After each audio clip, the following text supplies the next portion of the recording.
Un saludo a todas y a todas. Mi nombre es Adrián Díaz Moreta, alumno de cuarto año de Historia, ya terminando por estas fechas, cerquita de los exámenes, medievalista en formación. Eh, Muchas gracias por estar aquí.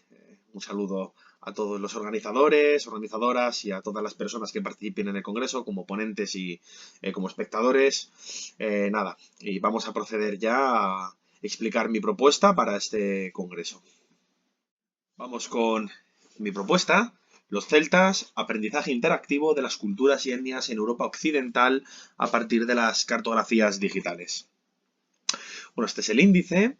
Ya he hecho una pequeña introducción, ¿vale? Vamos a tratar primero la mitad más o menos de la exposición. Va a tratar sobre las cuestiones y dilemas sociológicos y antropológicos que hay en lo que respectan a la Edad Media, su estudio y la frontera céltica. Y la otra mitad de la exposición pues va a versar sobre los objetivos pedagógicos que se buscan con esta propuesta y ya con una demostración en tiempo real de la aplicación web que he diseñado que se llama MapaMagno. ¿De acuerdo? Vamos entonces con la primera parte, la larga Edad Media, que es una expresión que los medievalistas solemos utilizar para hablar de esos siglos posteriores de la Edad Moderna que no se consideran la Edad Media, no refiriéndonos a que en cuanto a los sistemas feudales pues funciona prácticamente igual. ¿De acuerdo?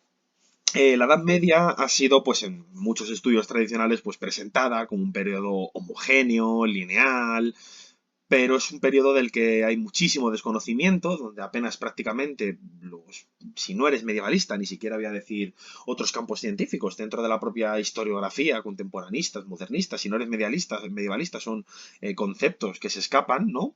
Y es una etapa histórica, pues al final, pues mucho más compleja y está bastante mal interpretada.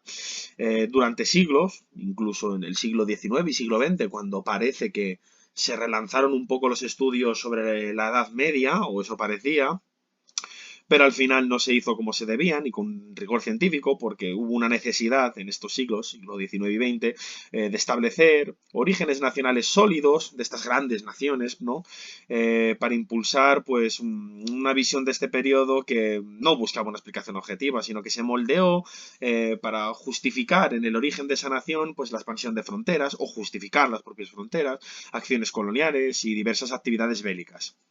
Este enfoque buscó construir estructuras narrativas nacionalistas holísticas que simplificaban la realidad y dejaban de lado los aspectos cruciales.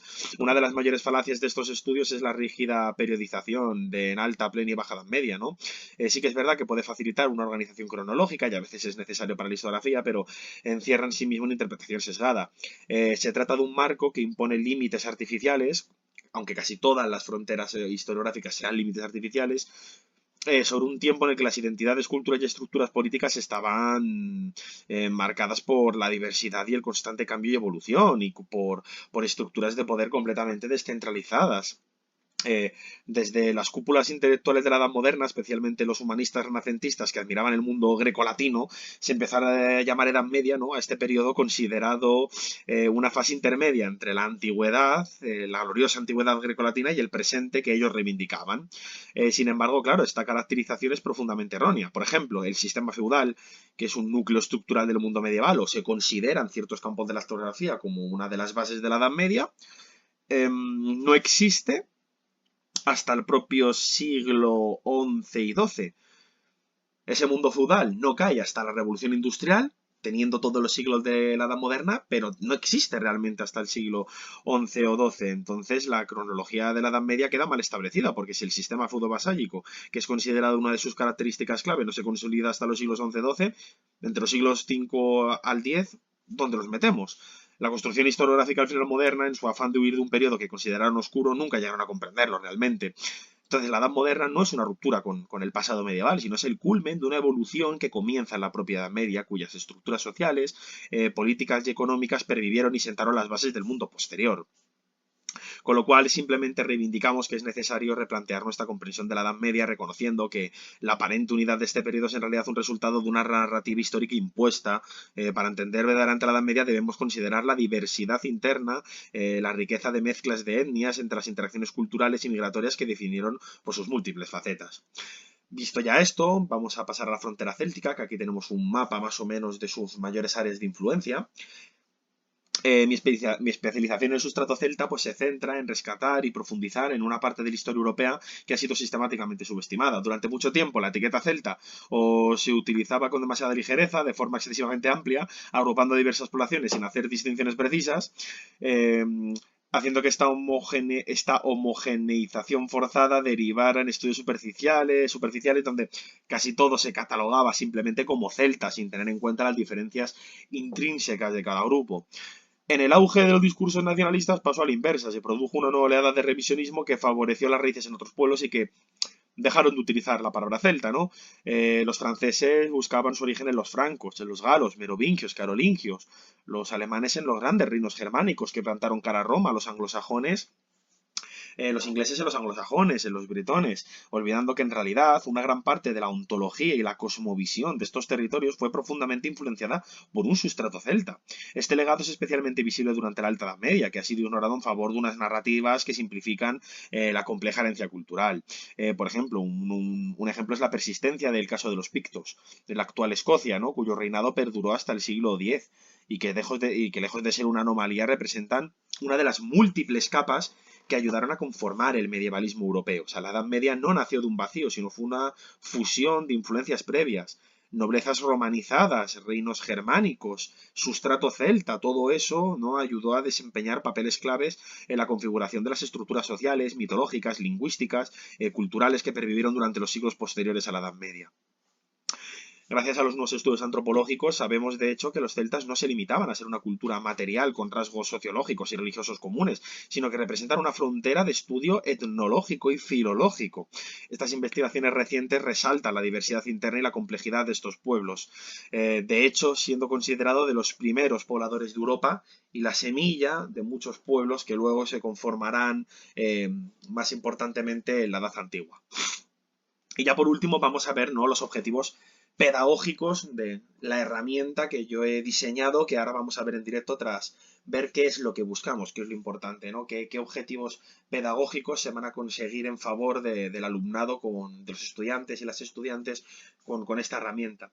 Pues primero, el uso de la tecnología y pedagogía. Apostamos por el uso de tecnologías de programación. Esto nos permite diseñar pues, herramientas interactivas que van más allá de la enseñanza tradicional basada en la memorización.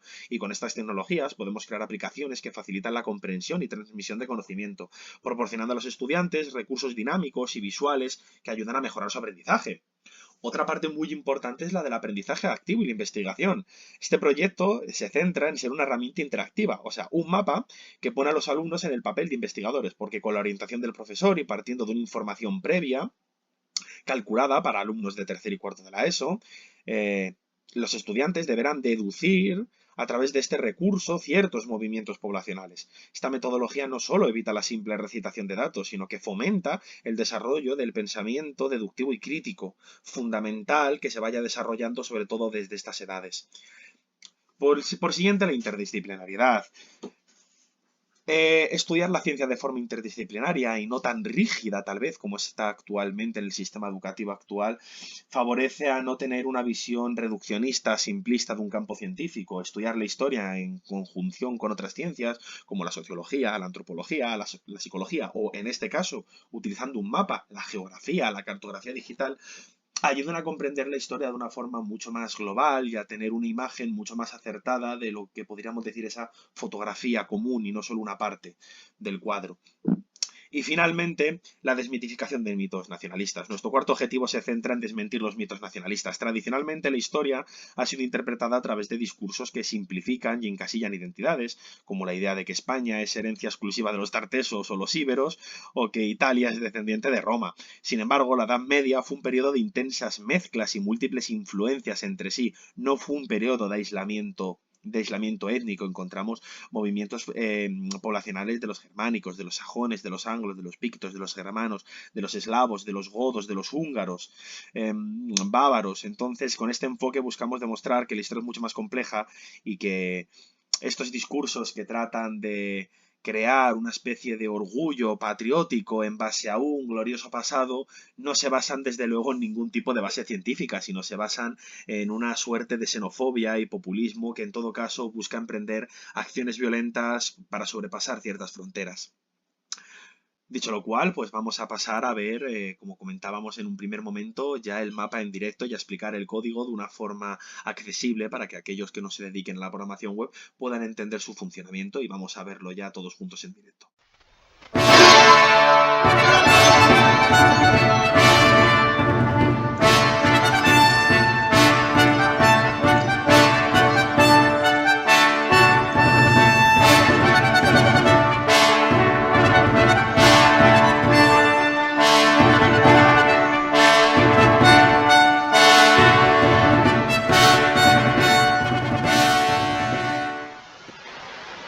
Bueno, y tras esta animación de entrada, animación que por supuesto puede ser saltada en cualquier momento con el botón saltar animación para que no haya que estar precisamente viéndola cada vez que abrimos la aplicación. Eh, Esta es la propia aplicación de escritorio, como ya vemos, no es una página web. Luego podré enseñar pues, una versión en la página web, pero bueno, esta es la, digamos, versión definitiva, una aplicación .exe ya instalada.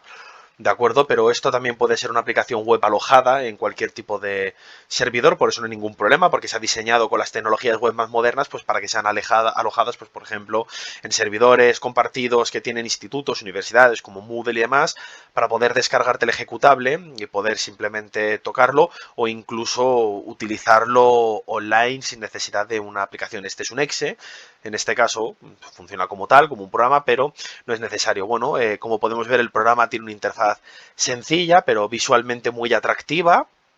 Eh, Nos muestra un mapa en el que yo he diseñado puntos de inflexión, donde si vamos pasando el ratón por encima nos va a ir mostrando esos puntos de inflexión, cómo se han dividido, que se han dividido atendiendo a una división étnica de movimientos poblacionales que están inmersos en estas zonas, no por países como tal, no tenemos que entender que esos países no han existido hasta prácticamente el siglo XX, ¿de acuerdo? De tal manera que junto a esto, con nuestra línea de tiempo aquí abajo, el usuario, que está aquí ya estaría la respuesta. Recordemos que esta aplicación busca hacer el juego en el que los alumnos tienen que ser investigadores. Aquí ya estarían las respuestas, pero por ejemplo, yo puedo escoger siglo II después de Cristo, que se marca aquí, y escoger las Islas Británicas, que se marca aquí, y darle a mostrar. Y de una base de datos me va a mostrar todas las poblaciones que se encontraban en ese momento. Y de esa forma vamos a poder recorrernos desde la Edad del Bronce hasta el siglo X estas zonas de Europa y ver los movimientos poblacionales que ha habido. Le damos a vaciar, por ejemplo, cojo península ibérica en la Edad del Bronce, mostrar Tartesos, cultura de los campos de urnas, misma península ibérica, me voy al siglo II después de Cristo y le doy a mostrar romanos, o siglo I, bueno, pues lo mismo. Está diseñado también el programa para que si se usa mal, por ejemplo, simplemente escojo el siglo y no la época y le voy a mostrar, pues no hay datos para la combinación, ¿vale? También está programado para su mal uso, que oye, que puede pasar. Y simplemente si nos vamos recorriendo, pues cualquier zona, cualquier siglo, vamos viendo ya directamente los movimientos poblacionales o incluso influencias culturales, como la cristiana, ¿no? Que ha habido en estos lugares y de esta manera podemos cumplir todos los objetivos pedagógicos que expresábamos antes, aprender de una forma dinámica, desarrollar ese pensamiento de investigación y que de forma visual, utilizando esta cartografía, los alumnos puedan ellos mismos experimentar viendo estos movimientos poblacionales en una herramienta visualmente muy atractiva, muy sencilla de utilizar y prácticamente pues para cualquier gestión y para cualquier uso. Utilizando un exe, pues bueno, se puede recargar la aplicación, como ya digo, la animación se puede saltar en cualquier momento y aquí estaría, vamos a ver brevemente el código y ya con eso nos despedimos. Bueno, un vistazo breve al código. Se ha diseñado con HTML5 para contener todos los elementos del DOM, todas las clases, el mapa, los cuadros donde se muestra el texto. El CSS3, como puedes ver, muy extenso, se ha diseñado para darles estilos a toda la página. Es muchísimo contenido, como pueden comprobar es un trabajo muy duro para una persona. Esto se suele realizar entre varios y para dejar un mejor acabado gráfico un diseñador. JSON es donde encontramos toda nuestra base de datos y el script JS es el que se encarga del funcionamiento, de extraer datos de la base de datos y de mostrarlos y de hacer que la página sea completamente dinámica en JavaScript y en jQuery. Dicho lo cual, pues quería agradecerles que me hayan escuchado, agradecer su atención y espero que hayan disfrutado de esta ponencia y del resultado que se busca encontrar con ella. Un saludo.